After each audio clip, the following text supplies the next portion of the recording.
அதை விட முக்கியம் ஒரு மனுஷனுக்கு உறவும் நட்பும். நான் ரொம்ப நாளாக பார்க்க மாட்டேனான்னு நினச்சேன் அந்த 2 பேரை, என்னோடய நட்பு சொந்தங்களை என் பேராண்டி எனக்காக கூட்டிகிட்டு வந்திருக்கான். என்னோட அனுபவத்தை ஒரு வீடியோவை எடுத்துகிட்டு என் பேத்தி மீனா வந்து அது ஒரு வீடியோ போட்டிருக்கா.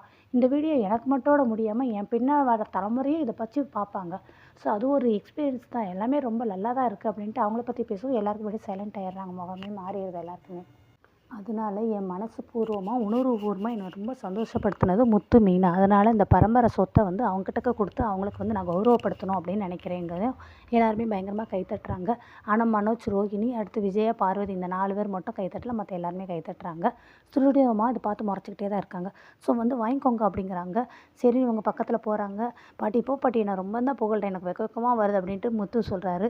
இருங்க இருங்க, நம்ம ஃபஸ்ட்டு நம்ம பாட்டிகிட்ட ஆசீர்வாதம் வாங்கிக்கிடுவோம் அப்படின்ட்டு மீனா சொல்லுவோம். ஆசீர்வாதம் பண்ணுங்க பாட்டிங்கயும். நான் போய் எடுத்துகிட்டு வரேன்ட்டு அண்ணாமலை சீக்கிரமாக உள்ளே ஓடி போய் மலர் எடுத்துகிட்டு வராரு. இந்தாங்கம்மா இதை போட்டு அர்ச்சனை அவங்களையெல்லாம்